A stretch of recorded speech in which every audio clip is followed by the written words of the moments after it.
Welcome. This is Systems Within Systems. I'm Sifu Hill. These are my guys. All right, and we're going to talk today about, what are we talking about? Martial arts. Okay, we're going to talk about martial arts today. Whatever Vic wants, he's got to lead the whole thing, and you guys jump in wherever you feel like jumping into. All right, and that's it. We're ready to go? All right, let's go. So I guess this has been inspired by a lot of things that have been bouncing around in my head recently. I don't want to, before I go into this, right, one thing I want to really make clear is I'm not trying to attack any one style or a way people train or way people, that's not what Systems Within Systems is about, right?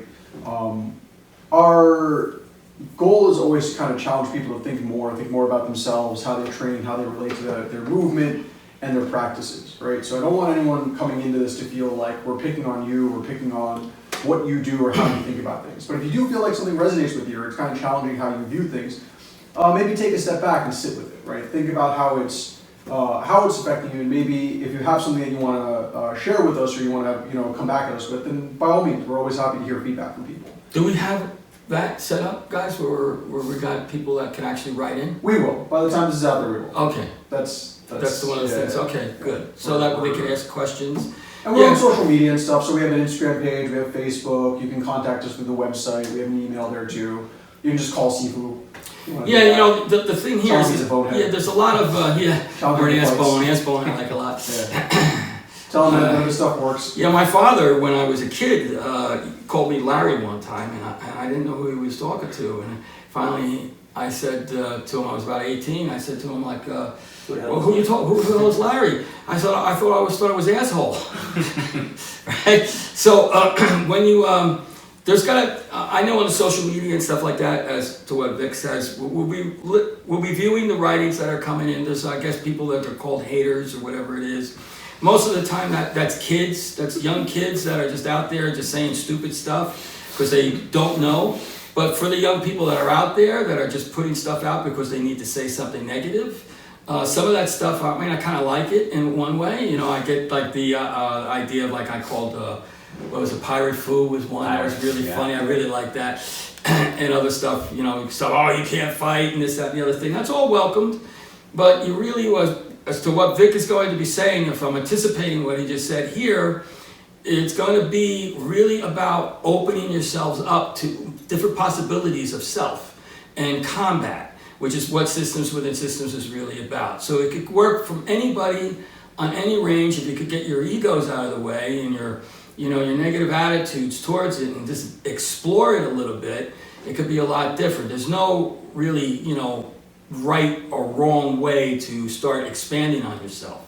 But if you're just right away coming out with negative stuff, I just want to let the audience know that, these guys are going to be, Venom and Alex will be monitoring it. Some of the stuff we're going to let come through, but if you're just like an 18-year-old kid that's just talking stupid, we're not gonna listen to it. But you can still write in because I still love hearing this stuff, so it's fine. But we're not gonna challenge it. Yeah. It's not about that. That's not what Systems Within Systems is about. Systems Within Systems is about challenging Mortal Kombat, which stuff you just may see on the videos if you have the patience to watch it. All right. So just giving our viewers a sense of what's coming. As soon as you guys work out how they can write in, that would be great. So people can start communicating. You can ask philosophical questions, anything you want to ask. What's the meaning of life? We'll talk about that as well. All right. And to kind of, I guess, use that as a launching point. So, I mean, again, right, like going to that point of Mortal Kombat, right? So one of the things you see a lot in discussions about martial arts is people they have an opinion of what a martial art should look like, right?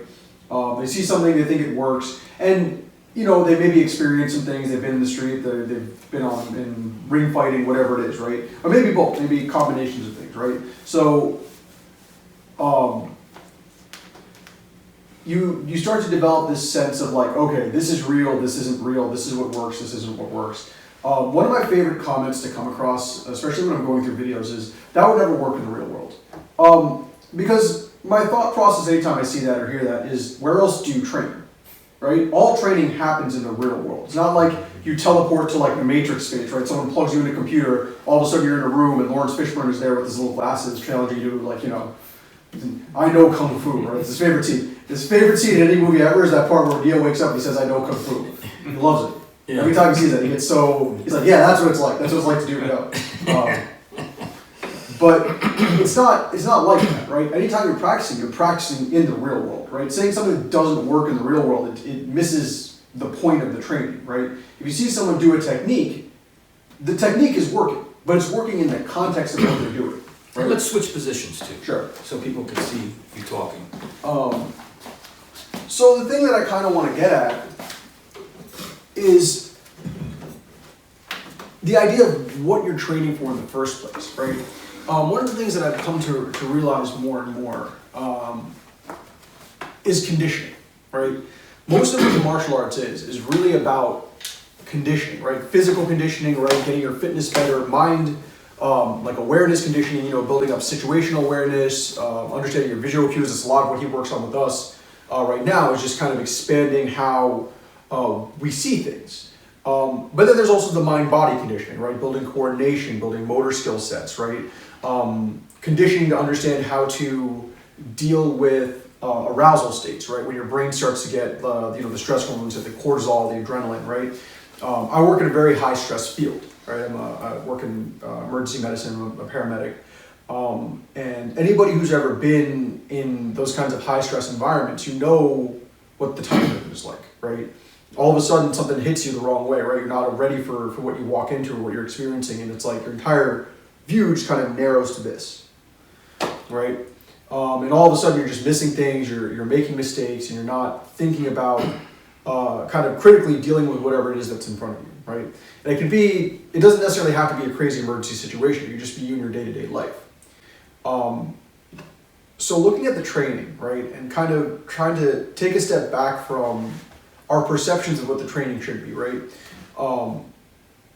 So one of the things I see very often, right, looking at, let's compare two things, right? These are the two that always kind of bounce around in my head, right? The Aikido. So I've studied Aikido for a long time, probably like 7 or 8 years now, and I do different systems with it, Aikido Jiu-Jitsu and then Aikido as well. One of the things I see frequently when people talk about that is, that doesn't work, right? That would never work in a fight. That's not real. And then you see someone doing something like pad work, right? Or hitting a heavy bag, right? And people see that and they think, oh, that's good stuff, that's real, that guy's training, that's conditioning, right?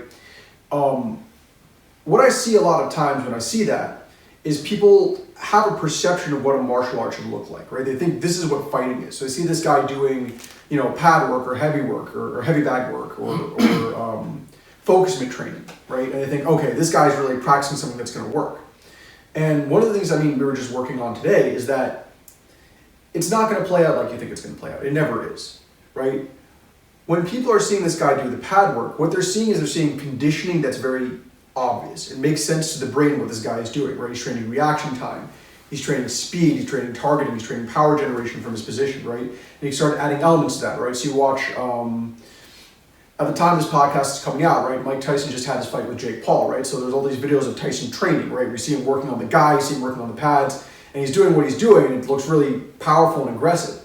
Then you put him in front of a ring with someone who's younger, who's more conditioned, who's coming at him, like not necessarily backing down or just giving him targets to hit. And suddenly the fight looked very, very different, right? And now people are gonna have their opinions about how that fight went, but that's besides the point.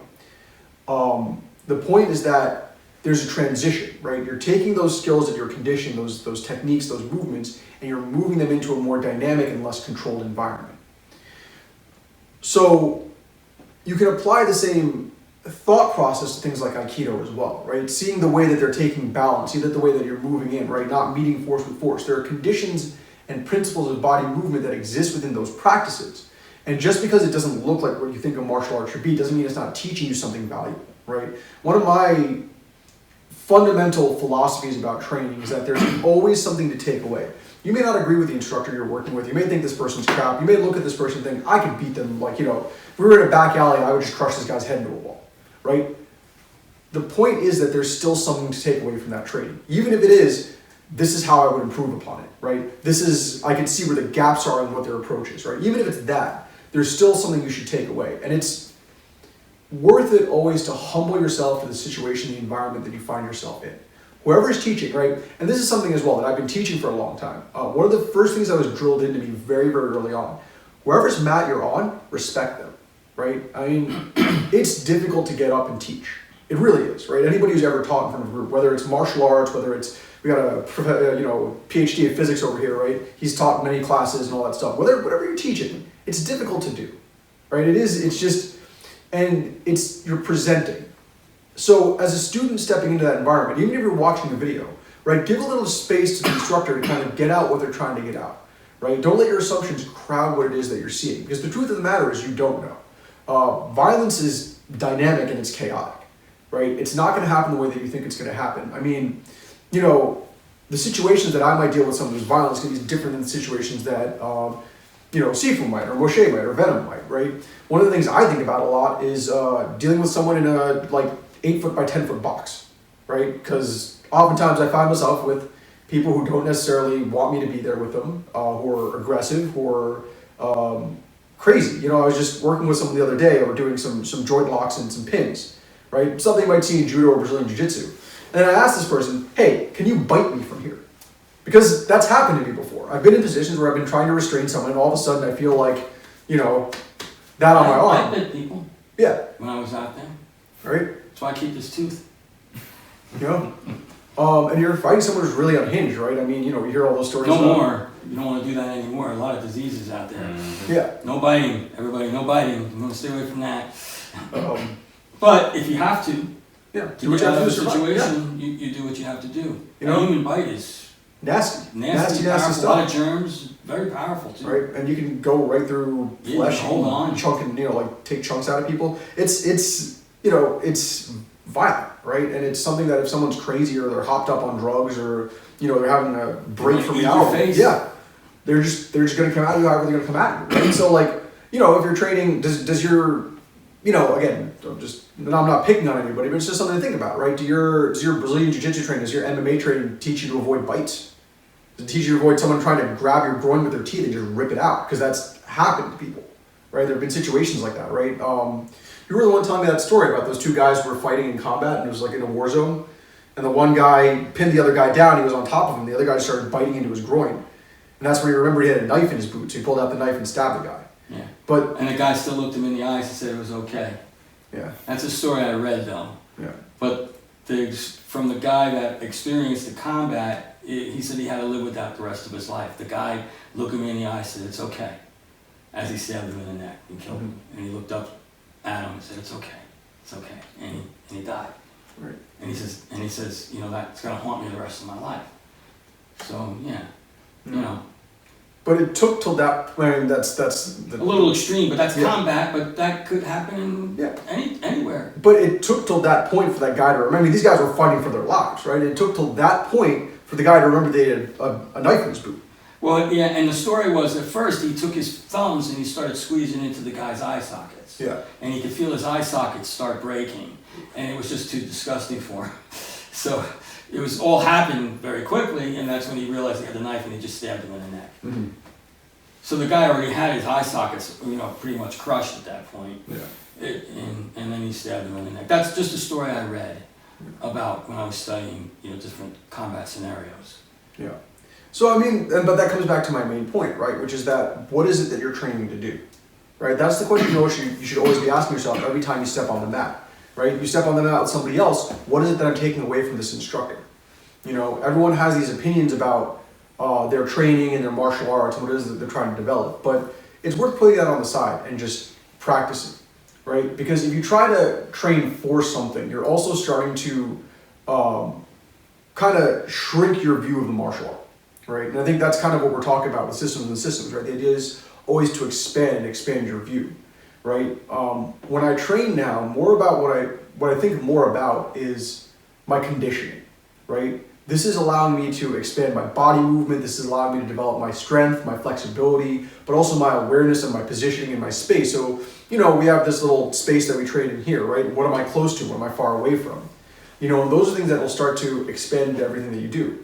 You know, if I'm sitting at this table, am I paying attention to where this bottle is, where this phone is, where my little notebook is? And a lot of times I don't, right? CFO makes fun of me all the time because I just knock stuff over if I'm not paying attention, right? Fighting in an elevator. Yeah. When, out there on the streets and stuff at the time, and in dealing with those situations, no fight was really on a football field. There was one grand fight we had was on a football field, but, there was, just, all of it was always in close quarters. There was things around you, cars, and even in bars, you're in bars, you got people around you, and Tables. there's all kinds of stuff. It's not really like in a big area, it's in a small area. Mm-hmm. And you should always, the whole idea of the unsheathed sword is always, it's no unmarked, my fight is right here, sitting right now, right where I'm at. There's no, I have to get up, get ready, do all this stuff. It's take it from here, and that's with the chair fighting and stuff that we'll be doing as well.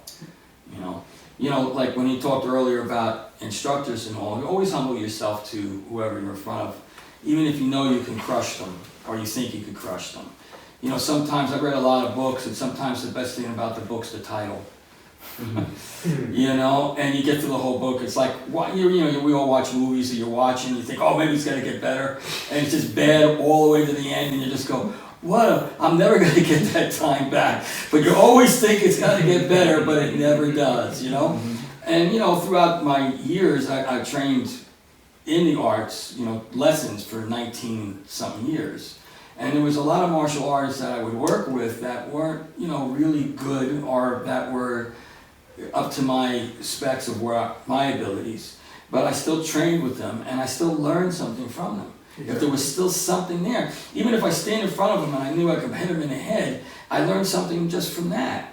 Also not hitting him in the head. It's kind of like where Bilbo didn't kill Smeagol. Frodo. No, Bilbo. Yeah, that's right. Bilbo didn't kill Smeagol because he had pity on him. And it turned out that at the end, made a big difference. You just never know where things are going to open up to, and how things are going to play out. So yeah, I think to Vic's point, if you're training with somebody, the best type of training, I think, is when you get with people that you know, or people that want to train, and you just work with one-on-one with that individual. There's other people that are out there. The best training I had when I was training was I would go anywhere. I would fight anybody, anywhere, anytime. Now that was in fighting, but there also was training. I would train with anybody, anywhere, anytime. I wouldn't say, oh, this person's not worth it, until you get to a point where you recognize, okay, I don't really need this anymore. I'm moving in a different direction. Vic goes to 100 billion seminars throughout his life, and you train with all these really good people. There'll be a point where he's got to say, which you may be approaching, that I don't really need this anymore. Now I need to work on me. But all of those people had something to offer, whether they were boneheads or not. And some of them challenge you. The boneheadedness. Like you got to stand in front of that, and you got to humble yourself to it, or you can knock them out. It all depends on where you're at and what you're doing. I got thrown out of some places because of that. But the whole point was, it was many years ago. So yeah. And Systems Within Systems is really about connecting with the different mini brains throughout your body. It's about expanding. And it is what it is. Systems Within Systems is Systems Within Systems. It's, to me, when I started it so many years back, I've been doing this for over 50 years. It was before the mixed martial arts were even out there. And to me, when the mixed martial arts came out, as far as when it first came out, I think it was the Gracies. Right? When they first came out with everything, eventually I knew the Gracies were going to leave it because they set the stage, and now everybody was taking on what they were doing. Like they were doing different aspects of martial arts, and you had different people from different abilities mixing them all up, and that's really what I think. I don't really follow it too much, but where the whole idea of mixed martial arts is about. It's about many systems coming together and training. But, you take boxers who are just really good at boxing, standing in front of those guys, it's anybody's fight. Like you could take a Systems Within Systems guy and he stands in front of a guy like Michael Tyson and, trouble. He's in big trouble. So it's really about, like Rick says, expanding. So my question to you is, what do you think martial arts is today? Or any of you guys? What do you think martial arts is today? This is kind of the point that I was trying to get at, I guess, and maybe I didn't make it quite there, but No, I just want you to be clear with it. You yeah, said, absolutely. no. It's so to me, martial arts represents mind and body conditioning, right? And you can condition yourself towards whatever it is for combat, right? Combat is what we work on here, right? Because it kind of gives it's. I like Master Ford. I saw a quote from Master Ford, right? Who you worked with many Hit years him with ago, love. right? He said, "Violence permits no lies." Yes. Right? So when you're dealing with that level of violence, it's just much harder to like delude yourself about what it is that you're doing. And Master Ford's seen a lot of street combat. Yeah. You know, he was a funny guy. But yeah, Yeah. he used to say to me, Sifu, I don't know, hit him with love. Just hit him with love. It was really funny. But I know what he meant by that. Yeah. You know? So But yeah.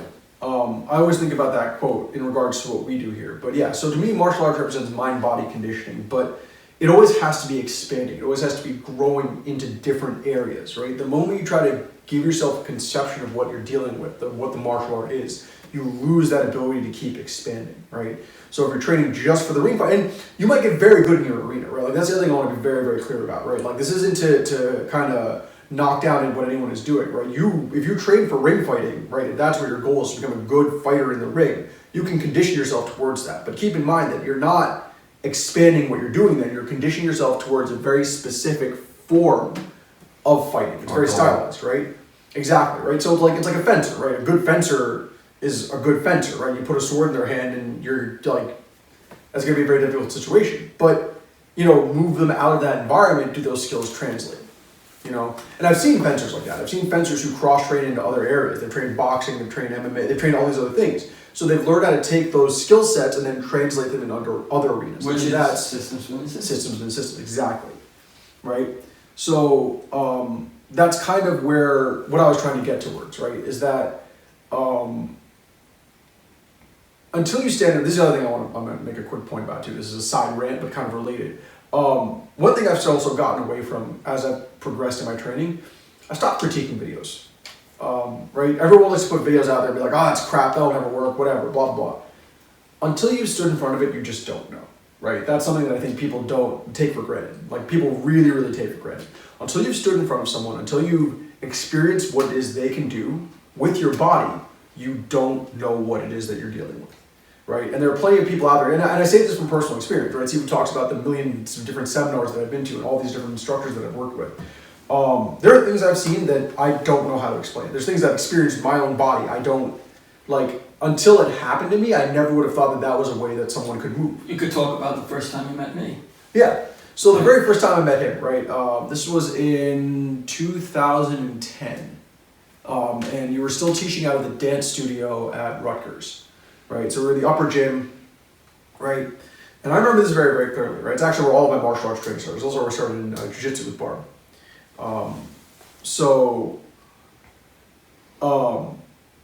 He was teaching a class, it was like Intro to Shaolin Kung Fu or something like that, right? You were cocky. Yeah. I was 18, 19 years old, right? He was teaching this class, and the entire class, this is the very first class, I think. He's talking about this idea of hitting from the core, right? He kept saying, hitting from the core, hit from the core, hit from the core. Which now I say root. Yeah. Or center. Or center, yeah. Right. And it's something I'd ever heard before, right? All the other martial arts training. And I started martial arts as a kid. I stopped for a couple of years and I just started getting back into it. So my first year in college, I ran into all the people I started training with when I was a kid. I started working out with them again, right? And then I kind of started expanding on that. So I went to a lot of different the cool thing about being at a university is that a lot of different kinds of martial arts groups and clubs and all these things. So I went to as many of them as I could get away with going to. So hit from the core is something I never heard anybody say, right? Everyone usually talked about pivoting the hips and driving through and all these mechanics and stuff, but I never heard it described that way. So, and this is what to your point, standing in front of it. Yeah, exactly, right? And as I recall, I was the only person in that class with any kind of martial arts background. Everyone else was coming into it for the first time. They'd never really done anything else before. So at the end of the class, I come up to him, right? He's talking with a couple of the other co-instructors. And I asked him, I'm like, so, you keep talking about hitting with the core, hitting with the core, hitting with the core, right? What does it even mean, really, right? I remember he got this little look on his face, a little smile, right? That'll smile, right? Kind of looked at me. And he just put his fist right on my body and then hit me with one of those percussion shots. And I never experienced anything like that. The entire ride home on the bus, I was just like I was just sitting there on the bus, like someone came up to me and started talking to me, I just ignored them because I was so focused on trying to figure out what happened. I was like, how did he Thus, do he that? wasn't on his phone. That was amazing. If I could just do that to Well, that all was you before guys, I took- just hit you, and also, the phone's not important anymore, it's just trying to... That's before I had one. Yeah, oh yeah. I told you, I tried to hold off on getting one of these for as long as possible because I knew it was just gonna be Yeah, bad. that's so funny. But I was just sitting on the bus trying to like figure out how that worked. And then I would like practice it on things. I remember one of my friends told me he remembers me as the kid standing out on the front lawn like punching trees. But I was just trying to figure out how that hit worked. And here I am 15 odd years later. I still I'm figuring out I'm still figuring it out. I'm still in the process of discovering that. I think I've improved on it pretty significantly, but it opened a door for me, right? And it was because I was willing to challenge it directly, but it was also because when you hit me with that, I recognized that it was something that I never experienced before, right?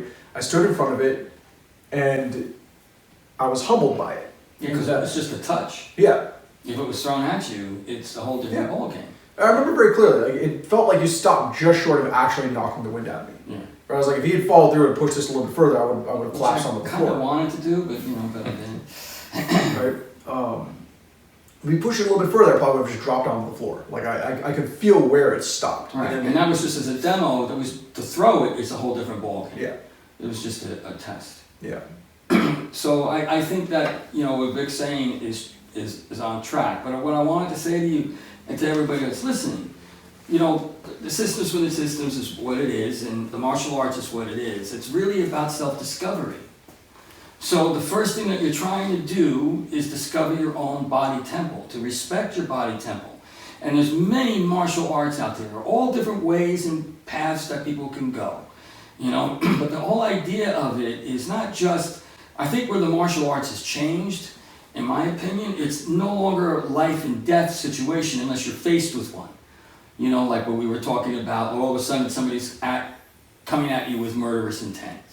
But back in the day when martial arts was first on the set, it was really about life and death. You fought with a sword, you fought where you're fighting other warriors coming at you, and it was all hand-to-hand combat. Now we push a button, we shoot people from a distance, and hand-to-hand combat does happen, and if you're not prepared for it, you're in a lot of trouble. But what the martial arts, I believe today, should really represent is really a search as a seeker into the self. So the warrior represents the internal warrior, the one that you're trying to discover about who you are. So the martial arts is one route to take. You can maybe play tennis, you can maybe play basketball, or do anything like that. But to me, the art in itself, connecting the many brains, gives you a model to work from. When you're standing in front of somebody, or you're working with something, or you're just working on your own stuff and commanding your mat, is very important. And how do you command your mat? So the idea is when you walk into the room, that's your mat. Wherever you're at, facing your boss, facing your job situation, wherever it is, that's your mat. You need to command it from your center, from where you are. That's waking up the warrior in you, both men and women, right? We have these inner warriors that need to fight to the different levels of consciousness to discover more about who they are. To me, the martial art nowadays that's what it represents. It's not about being the best fighter in the world. Yes, like what Vic said earlier, if you're training in the ring and that's what you're doing, you should be good at it because that's what you're doing to make a living and go with all the social environment that has to be there. But on the same token, in cross-reference to that fighter or whoever it may be should be also using that as a vessel, using their body as a vessel to discover your body temple. And to me, that's where the arts needs to change. So we watched all these movies and we watch all this stuff, and it kind of loses today because that doesn't exist today. Unless you're in a Mortal Kombat situation. All of a sudden you're walking down the street and some guy comes at you with a machete. And he's coming at you, and now it's a matter of life and death. Well, you better know your skill sets there and what we're talking about in the classes. I mean, that's all part of it. but it's all about connection. So I believe the martial arts needs to recognize that connection, needs to change. You could teach anybody. You could teach anyone that wants to come in and have a self-discovery. There will be different levels, like I'm training you guys to be Sifus. If you choose that route, then you have to be able to stand there and face that route. You have to be a true Sifu. But it teaches anyone. That's what Systems Within Systems is about. It's about waking up yourself to the journey. You know, what it is, it's about challenging. And to challenge is a warrior. A warrior that could deal with combat. The sword that cuts through adversity cuts outward and it cuts inward. And to me, that's where the martial arts should be today. If you get as far as you guys are getting, and where you're going to where you're going, then you're training deeper. But the martial arts is really a mindset of body temple, of learning how to use. The body is the last thing that you have. You're only borrowing it. Do you realize that? And the people only recognize it when it's sick, when they're dying, are always looking for that joyful experience. And it really does exist within you if you know how to bring it out of you. You know what joy is, or what, the inner warrior really is about balancing that out and discovering your emotional content, how to deal with your emotional content. To me, that is what the art should represent. There was a movie a long time ago with Bruce Lee, which always fascinated me when I saw it when I was a kid, Enter the Dragon. And there was one scene where he's training this young student. And the student is throwing these kicks. He throws a kick, and Mr. Lee goes, I said emotional content, not anger. And I went, well, that kick looked pretty good to me with the anger in the movie. And I never understood, what's he talking about? That, to me, is what the martial art is about. Doing battle, recognizing that you are a warrior in your material social life. How do you handle those things better? How do you deal with those things better? Relationships, marriage, divorce, all the things that are happening today. How do you know more from who you are from your center? That's the martial arts. I think the martial arts is not about, hey, you're going to get in, you're going to be facing a samurai, and samurais are fighting to the death. Those days are gone, for the most part. We don't fight with swords and knives anymore. You're not going to have, the Marines out there with their samurai swords, and the other guy, they're going to be shooting you. World War I and World War II, there was more hand combat. And my father was in one battle, and they were shooting each other with their So, M16s. for context, his father was a paratrooper in World War II. Yeah, right. And he was in a foxhole, and they were shooting at each other. And my father had to reload, and so the other guy had to reload. This is in World War II, and my father telling me the story, and he hears ch-ch-ch-ch-ch-ch. So the guy thought, okay, he's reloading, I'm going to attack him with my bayonet. Now there's hand-to-hand combat, right? He's running, you can hear him running, and my father looks up, the guy's there with his bayonet and goes to stab him in the head.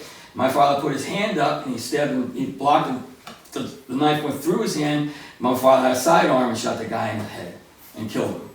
He didn't, but the guy thought he's got to get him, but he put his hand up because he heard him, and the hand moved, and he nailed it right to the dugout, and he shot him in the head. So sometimes there's hand-to-hand combat, like the story I read about where the same thing happened in that one story we were talking about where the guy bit the guy's groin. They both everybody ran out of ammo. Everyone, they were all shooting each other. It was the Taliban, I think they were fighting. And they were in-house fighting, which is the most dangerous, right? And they all ran, so the other guys left to reload. The other guys, the bad guys left, but the two guys didn't want to give up. The one Marine and the other, I guess the Navy SEAL, and the other guy, they just didn't want to give up. So they fought hand-in-hand. They both ran out of ammunition. They were fighting hand-in-hand, and there was no more pushing a button there. It was just it does happen, And, when somebody points a gun at you in real life, if you guys have ever experienced that, they're a little bit easier to defend against, to be honest with you, than it is with a knife or somebody, especially if there's somebody who knows how to use a knife. Guns have very straight workings. You see the gun, and as long as you don't panic, if it's close range or even long range, you can kind of see which way it's going to go. A knife can go, to me, is a lot more, especially in the hands of someone who knows how to use it. And this is where your skill sets come in. Mind, body coordination, understanding, improving your peripheral vision, letting your brain recognize what it sees. To me, that's what the arts is about today. Now, I'm training you guys a little bit different because you're at a different level. But the arts is really about self-discovery. And I think that's how the art should be. There's nobody's better or worse than anybody else, as to what you were saying. You'll find that. If you're a true seeker, you'll go through many different instructors and teachers till you find somebody that fits you. And as long as you're not running from that person, and you're really there learning, you'll hang in there and you'll recognize that, hey, I have different things that I feel that this teacher is hitting on the mark. I'm going to stay with it until I understand it. But the martial art's really about the warrior, the modern warrior, the today warrior. It's about looking your demons right in the eye and being able to face them. Mm-hmm. I think that's where the art has to go today. It has to stop being, I'm a better fighter or this, or hit stronger. It has to really be about exploring, about bringing the warrior out. And to me, Miyamoto Musashi and the samurais, all those people back in the day, that was the goal of the challenge. They weren't just challenging you physically, they were also challenged philosophically. What is philosophy? Philosophy is search for the truth. You're looking for the truth. You can read it from a book, this and that's just other, you can learn from it, but then you have to amalgamate it, you have to digest it. That's what the art truly is about. The better you move and express with your body, the closer you are to understanding the different levels of consciousness within the body. And to that point, right, one of the things I think about, so I've worked in various settings in the healthcare field for a while now, and I remember when I was an intern, so when I went through my exercise science program and I had to intern at a PT clinic, the gentleman I was interning with was actually also a martial artist. He was a physical therapist, he did all this other stuff. And where we were in the Bronx, we were right next to one of the fire stations. We used to get a lot of firefighters and cops and stuff who would come through there. And I remember one day he was working on this lady. She had been in a car accident, really bad car accident actually, destroyed entire, the left side of her body, had just been reconstructed with plates and screws and all this stuff, right? So he was working on stretching out and improving her range of motion, right? And there was a couple of these firefighters sitting there, right? These FDNY guys, career. So when you're talking about, this was in the clinic, in the physical therapy clinic. Oh, okay, right? Yeah. And my instructor, who he did quite a bit. He was a bouncer for a while. He worked as one of the specials. They have those I forget what they're called, the Reserve Officer Corps or something like that. So he'd done a lot of he had some street experience as well, right? He'd been a martial artist for a long time, so he knew how to handle himself. But he looked at this woman and he looked at these firefighters, right? And he's doing some sort of stretch, and this woman's she's in an immense amount of pain, but she's just dealing with it, right? And he looks at these firefighters and he's like, if I had to pick one of the two of us to be in a fight together, I would want to be in a fight with have her have my back.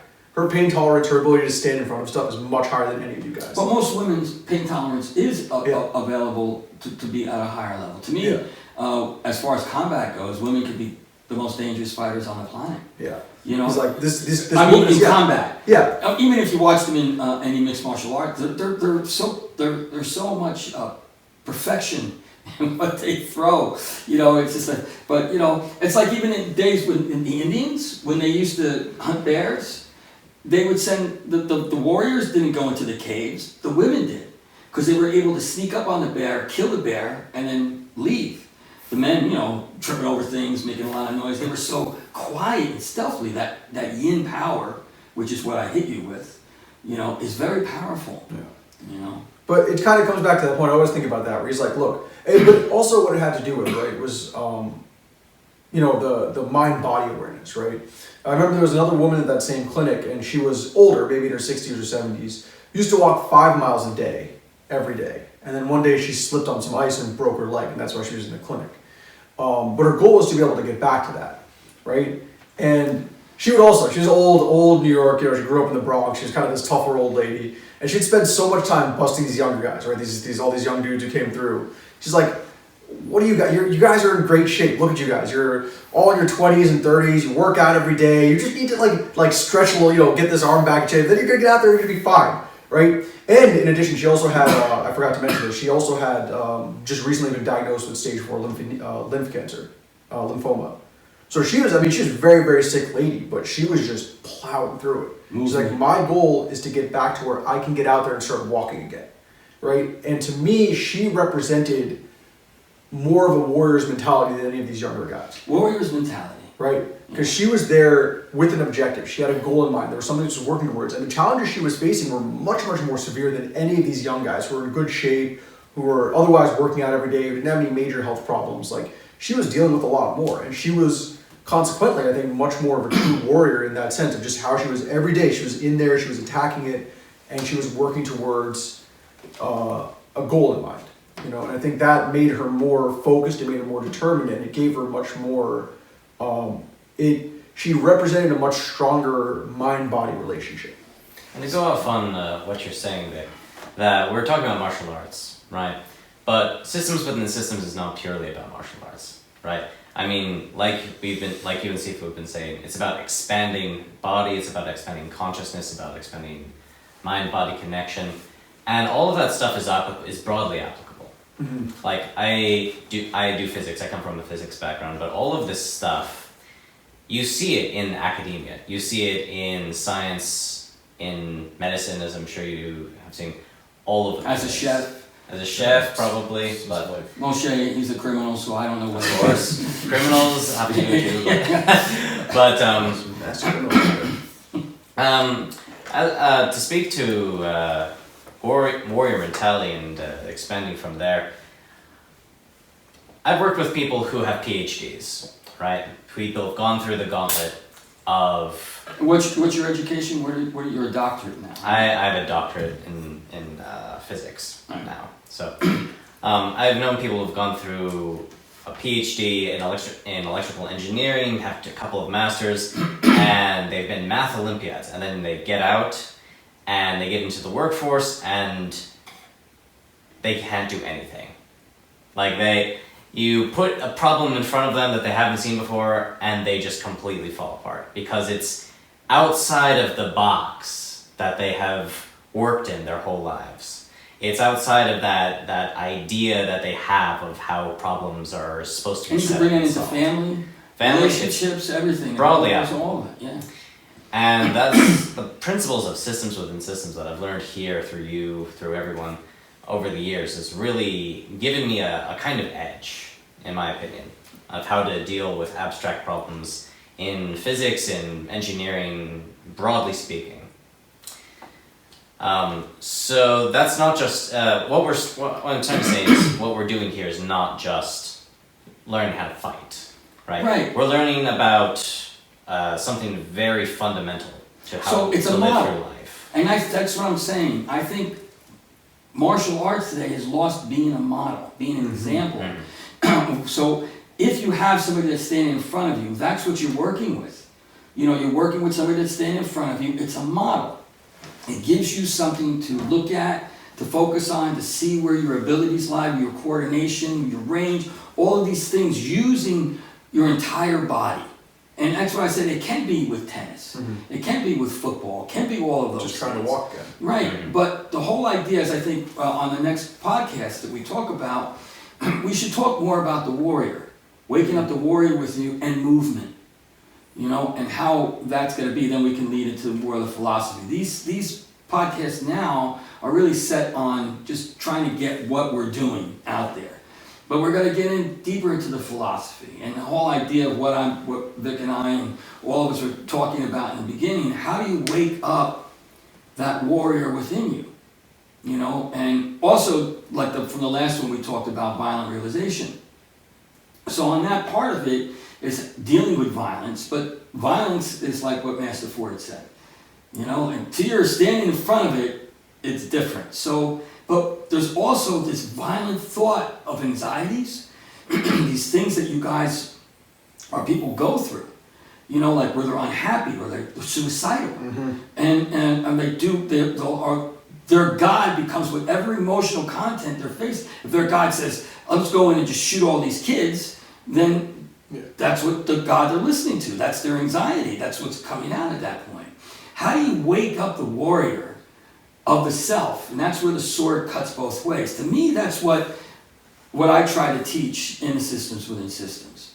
You guys are at a level now where you're learning combat, and for our viewers that could see that, it's fine. But it's really about waking up and discovering the warrior within.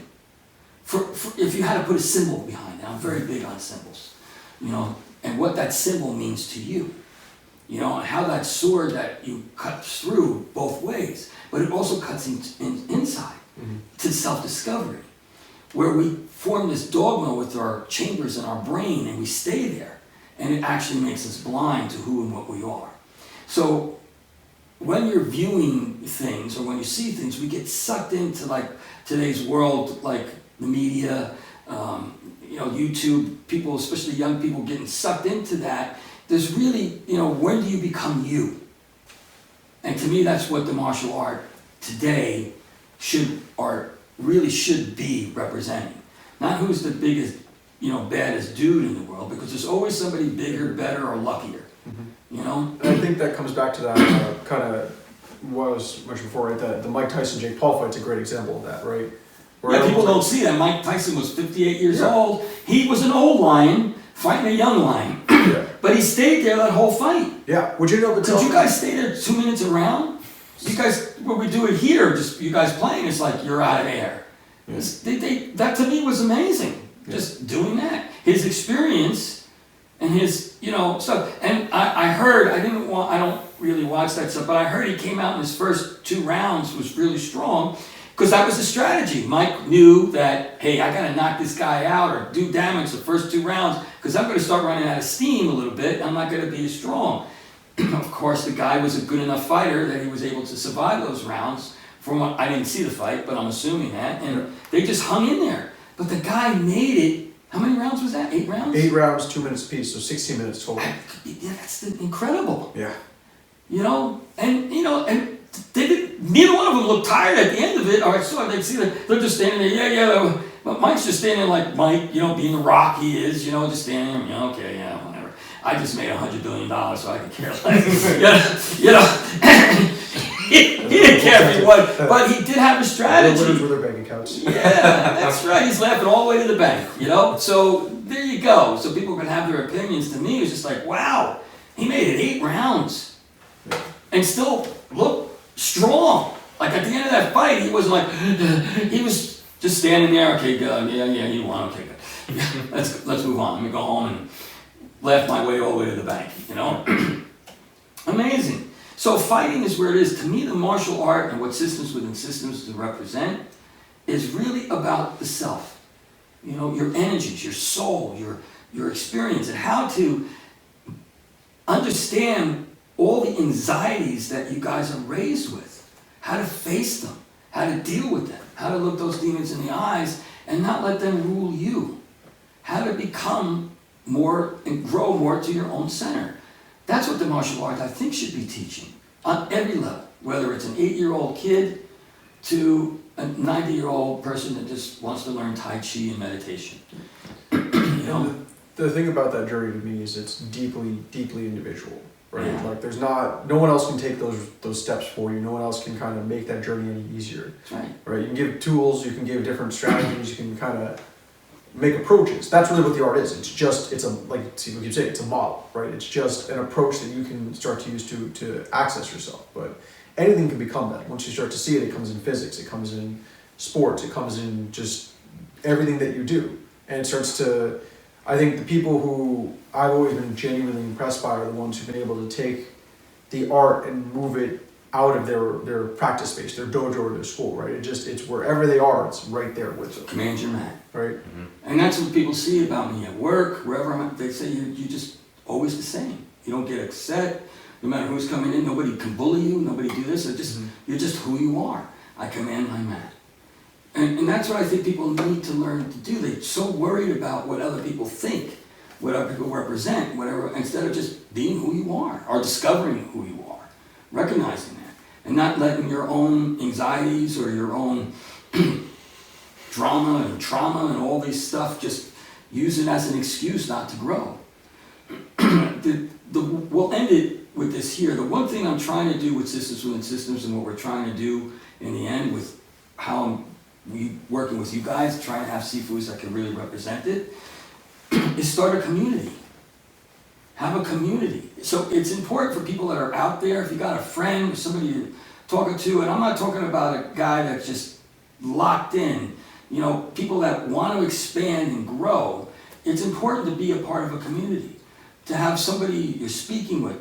Right now we have a group here, so we can all sit around. You're an individual, but yet as an individual you could sit down and have a cup of sake with your friends. And you could discuss philosophy, you could discuss things, or tea, or whatever it is that I like sake. So, you know, sit there and drink a little sake and talk. It's good to have a part of a community like minds that you can expand on, or people that challenge it in a way that they're challenging to learn from, not force their opinion or view.